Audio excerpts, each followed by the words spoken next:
Hi friends, இன்றைக்கி ஒரு அட்டகாசமான ரெசிபி பார்க்கலாம். அதுதான் இந்த பட்டர் நான். அது கூடவே பட்டர் சிக்கன். இதுக்கு ஃபஸ்ட் நான் 500 கிராம்ஸ் சிக்கனை மஞ்சள் தூள் போட்டு பாயில் பண்ணி வச்சுருக்கேன். இப்போ அதில் மசாலாஸ் ஆட் பண்ணிக்கலாம். ஃபஸ்ட் 1 டேபிள் ஸ்பூன் சால்ட், இஞ்சி பூண்டு பேஸ்ட், அது கூடவே கொத்தமல்லி தூள், மிளகாத்தூள், மஞ்சள், தந்தூரி மசாலா, கரம் மசாலா இதெல்லாம் சேர்த்து நல்லா மிக்ஸ் பண்ணிக்கலாம். இப்போ கிரேவிக்கான பேஸ்ட் செய்ய நான் 2 தக்காளி, 2 வெங்காயம், 4 பச்சை மிளகாய், இஞ்சி பூண்டு, முந்திரி, காஞ்ச மிளகா, கொத்தமல்லி, பட்டை, லவங்கம் இது எல்லாமே சேர்த்து மிக்சியில் ஒரு நல்ல ஃபைன் பேஸ்ட்டாக நான் அரைச்சி எடுத்துக்கிறேன்.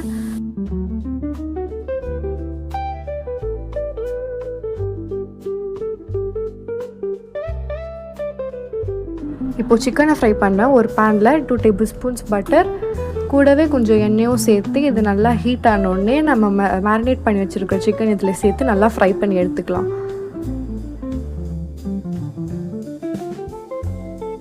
சிக்கனுக்குள்ளே நல்லா மசாலா இறங்குறதுக்கு நல்லா மிக்ஸ் பண்ணி இது ஒரு 10 மினிட்ஸ்க்கு மூடி போட்டு வச்சிடலாம். இப்போது 10 மினிட்ஸ்க்கு அப்புறம் இதை ஒரு நல்லா மிக்ஸ் கொடுத்து அப்படியே சைடில் வச்சிடலாம். இப்போ கிரேவி செய்கிறதுக்கு ஒரு பேனில் 2 டேபிள் ஸ்பூன் பட்டர் ஆட் பண்ணிட்டு அது நல்லா மெல்ட் ஆகி ஹீட் ஆனோடனே அதில் சீரகம், அதுக்கப்புறம் பிரியாணி இலை இதெல்லாமே சேர்த்து நல்லா மிக்ஸ் பண்ணிட்டு நம்ம மசாலாஸ் போடலாம். அதாவது மிளகாத்தூள், மஞ்சள் தூள், கரம் மசாலா, கொத்தமல்லி தூள், உப்பு இதெல்லாமே சேர்த்து ஒரு நல்லா மிக்ஸ் பண்ணி வச்சுக்கலாம். அந்த மசாலாவெல்லாம் நல்லா மிக்ஸ் பண்ணோடனே நம்ம அரைச்சி வச்சுருக்கிற பேஸ்ட்டும் இதில் சேர்த்து ஒரு நல்லா மிக்ஸ் கொடுக்கலாம்.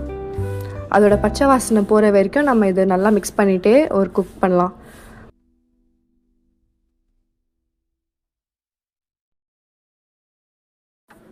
இப்போது இந்த கிரேவி நல்லா குக்காக நம்ம இதை மூடி போட்டு வச்சுக்கலாம். ஒரு 5 மினிட்ஸ்க்கு அப்புறம் இந்த மூடி எடுத்து கிரேவி நல்லா குக் ஆனோடனே நம்ம மிக்ஸ் பண்ணி அந்த ஃப்ரை பண்ணி வச்சுருக்கிற அந்த சிக்கனையும் இதில் சேர்த்து இது ரெண்டுமே நல்லா குக்காக இது நல்லா மிக்ஸ் பண்ணி விட்டுக்கலாம்.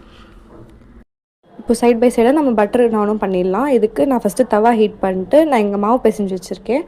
அதாவது மைதா மாவு, ஈஸ்ட்டு, உப்பு இதெல்லாம் போட்டு மாவு பிசைஞ்சு இது இப்போ ரவுண்டாக உருட்டி நம்ம தவாவில் இந்த நானை சுட்டு எடுத்துக்கலாம். இது ஒரு டவல் யூஸ் பண்ணி நல்லா சாஃப்டாக பண்ணோன்னா இது ரொம்ப சாஃப்டாக வரும். அப்படியே இந்த நானை நம்ம சுட்டு எடுத்துக்கலாம். மேலேயே கொஞ்சம் பட்டர் தரணும்னா இது பட்டர் கார்லிக் நான் ஆகிடும்.